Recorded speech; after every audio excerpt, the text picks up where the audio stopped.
บายดีค่ะพระเจ้าซื้อดอนหน้าปัจจุบันเฮ็ดเวียกอยู่บริษัทลาวอาเซียนหรือว่าลาโก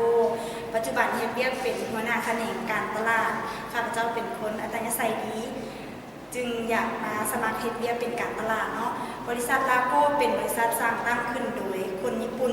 แต่ดำเนินและปฏิบัติเวียกโดยคนลาวซึ่งมีพนักงานหลายกว่า500คนมีเป้าหมายในการช่วยเหลือสนองทุนให้แก่บรรดาประชาชนพ่อแม่พนักงานและบรรดาธุรกิจขนาดน้อยซึ่งบริษัทได้มีการขยายตัวหลายแห่งในประเทศสำหรับผลิตภัณฑ์บริษัทแบ่งออกเป็น2ประเภทคือรับจำทะเบียนรถและผ่อนรถซึ่งได้ทั้งรถจักรและรถใหญ่นอกจากนี้พวกเขายังรับตัวแทนแนะนำลูกค้าเพียงแต่แนะนำลูกค้าสินเชื่อให้ทางเขาก็จะมีค่าตอบแทนให้ยิ่งแนะนำหลายยิ่งได้หลายสนใจผลิตภัณฑ์หรือเป็นตัวแทน